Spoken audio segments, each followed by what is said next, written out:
Welcome to the Samurai's Guide to Work-Life Mastery, where ancient wisdom meets modern productivity. This show blends timeless Japanese philosophies with practical tools to help you create balance, purpose, and harmony in your work and life. Each season, we explore one of Steve Beauchamp's transformative books, uncovering actionable strategies and insights to help you thrive.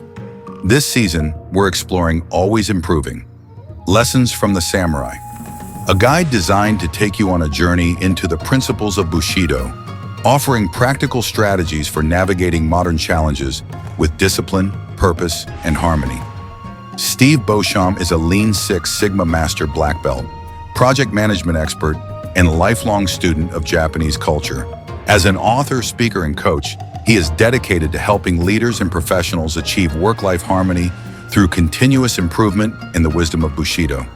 So you're in the right place whether you're looking to find balance, spark your creativity, or lead with purpose. Get ready to embark on a journey toward mastery, one principle at a time. Well, welcome to episode 3. I'm going to do a slightly different episode on this one. I wanted to talk a little bit about my personal journey and my learnings with the Bushido Code and how it's really affected my trajectory and my life as a project manager. Because I think sometimes, we can read a book and, we look at it and we're like, well, that's fine and all, but if you don't ever get a chance to hear, the person that wrote the book talk a little bit about why it was so meaningful to them and why they wrote the book in the first place, I think, it just loses a little bit of that context. So I wanted to provide that context for you. So, my project management career in, the improvement space and just project management in general started back in 2006. So almost 20 years ago from the time that I'm recording this. And, originally, I just thought, oh, okay, I'll just go and get a few new skills. And this is when I went through some lean practitioner training back when I worked at Kraft Foods. And I went to a few classes and learned a few things. And, I remember vividly back then thinking, man, there's actually some really good technique and principles here. And so I just was curious. And so I stayed curious and, continued to dig in a little bit more and a little bit more. And eventually, about a year or so after that, ended up getting my green belt in Lean Six Sigma. And, that was kind of the start of the big journey, I guess you could call it, in the continuous improvement space. And, I went on from Kraft Foods to work for Starbucks Coffee and Tea in the Tazo Tea division back when they still owned that brand. And while I was working there, ended up getting my black belt in Lean Six Sigma. And, just continued that journey of learning and exploring and staying curious and, moved on from Starbucks Coffee and landed at King County Metro, working for King County government. And while I was there, back in 2015, I would say, I got my master black belt. And, it's just been a long journey, but it's been a really interesting and meaningful journey, right? I've found some really interesting opportunities to be able to tell stories about. I've met some fabulous mentors that I still, have contact with in some capacity now. And it's just been a really great thing for me professionally.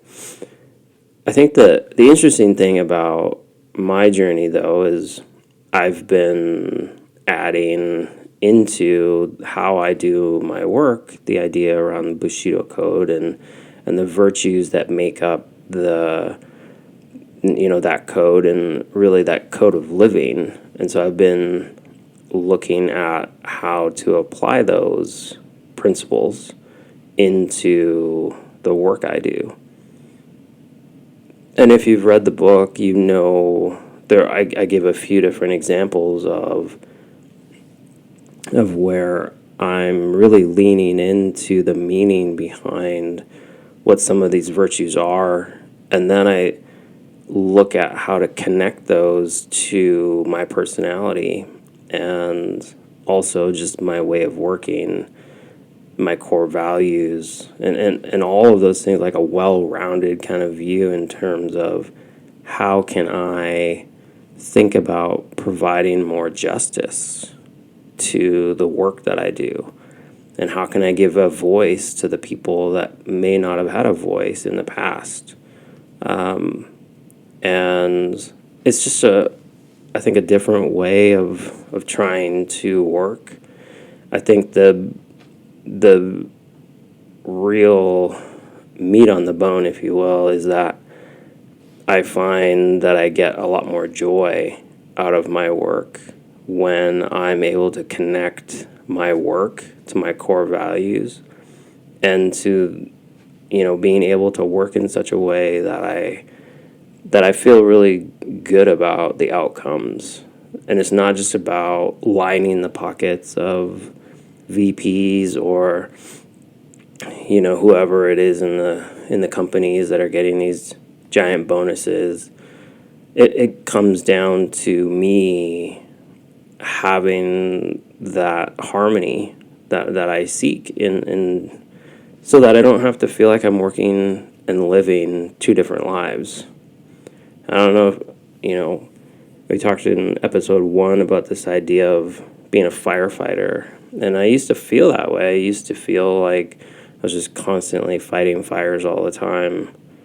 And, I think starting to apply these principles into my life allows me to make better decisions about what I'm willing to say yes to and what I'm not willing to say yes to. And I think that's really important. I don't think we spend enough time getting some of those tools and some of those things that we can use for our own benefit. And the thing that I've discovered is that there's a lot of similarity between how we move through the world and how we feel about how we're moving through the world. And so if you don't have a kind of conscious way to guide you, then you're probably not going to have any intentionality behind it.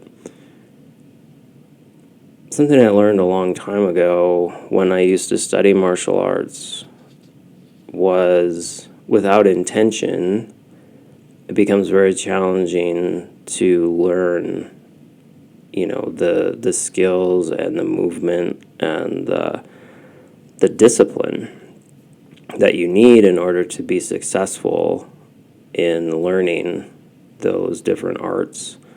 I think the improvement arts, as I like to think of them, are not that different. If you're not practicing how to utilize some of the improvement tools that are made available, I think it's really, I don't know, you kind of miss out on really developing that mastery of the skills. And it just becomes lip service at that point. And so I think digging in and really, wanting to, I think become better at any of these things really kind of ties in that idea of the Kaizen mindset that we talked about in the last episode. And I think when we become personally connected, right, to our journey and we have this passion around the life that we want to lead, not just professionally, but just life in general, I think that's when we start finding our, like, that peace that we're all seeking and that harmony that we all want.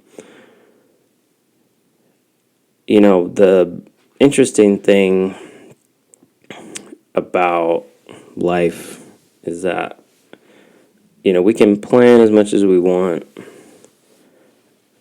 but sometimes, you know, unexpected things can happen, and sometimes those unexpected things are really amazing things. And one of those things that I'm thinking of right now is, you know, a few years ago, I, you know, became a certified Ikigai coach through the Ikigai Tribe. And that journey has really just opened my eyes to a little bit more around Japanese culture, and what it means to me and what it's meant to my journey. You know, I've studied and learned a lot of different things about Japanese culture over the years. And the more that I learn and the more that I dig in, the more that I see how they're all connecting to each other. And the reason I bring all of that up is if you don't take the time to explore your ikigai, and I don't mean ikigai in the sense of like what the Western world thinks it is. It's not about making money. It's not about, you know, finding this sweet spot to be in life between, you know, job and everything. It's really about your reason for living. And to me, that's a whole lot more, you know, visceral when you think about that, as opposed to, oh, this is just this job or vocation that I want to have so I can make money. And so, you know, some of the reasons that you could have for a living could be as simple as, you know, wanting to enjoy the smell and taste of a cup of coffee in the morning, or the smell of the forest when you go for a walk. It could be the time that you spend with your friends or family. And, you know, there's a bunch of different facets to it. But it's, you know, I think the moment that I realized that I needed to spend a little bit of time understanding that became the moment when all of these things all started connecting to each other. And so if you're listening to this and, you know, you're not really sure if you've really figured out, you know, kind of some of the things that really help you understand what your reason for being and your reason for living is, shoot me a message. You can just email me at steve@stevebeauchamp.com. I'd really love to hear from you, and if there's anything I can do to help you, I would love to be able to do that. So in wrapping up our conversation today, you know, I think there's this perspective that I have on leadership, you know, that it should never be a destination, right? It's always just going to be a journey. And we're always going to be having these different turns and these different peaks and valleys that we go through. And I think my message to you is just embrace it, because you never know where you're going to end up. And I think it's important to stay true to yourself along that journey, though. Understand what it is that, you know, you want out of life. Learn how to apply some of the different virtues of the Bushido Code into your life so that you can create more meaningful connection, and you can create, you know, a professional life that is in complete alignment with your personal life. So with that, next time we're going to dig into a little bit more of the tools or the weapons, if you will, of continuous improvement that I feel are some of the core tools that everybody should learn. And this isn't something that is restricted to your work life. These are tools that you can use anywhere. So with that, I hope that was enough of a cliffhanger to want you to come and join me on the next episode. And with that, I hope you have a wonderful rest of your day, and I look forward to talking to you soon. Thank you for joining us on this episode of the Samurai's Guide to Work-Life Mastery. We hope today's insights inspire you to take one more step toward harmony, growth, and purpose in your life. This episode was brought to you by Always Improving, Lessons from the Samurai. If you'd like to dive deeper into the ideas discussed today, you can grab your copy of the book through the link in the show notes. While you're there, don't forget to check out Steve's website for additional resources and tools to help you on your journey. You can also subscribe to the newsletter for exclusive tips, updates, and content to keep your growth on track. As a thank you for joining the newsletter, you will get a free copy of Steve's book, The Path to Harmony, Practical Steps to Finding Purpose and Meaning in Your Work. And of course, don't forget to subscribe to the show, leave a review, and share this episode with someone who's ready to master the art of work-life harmony.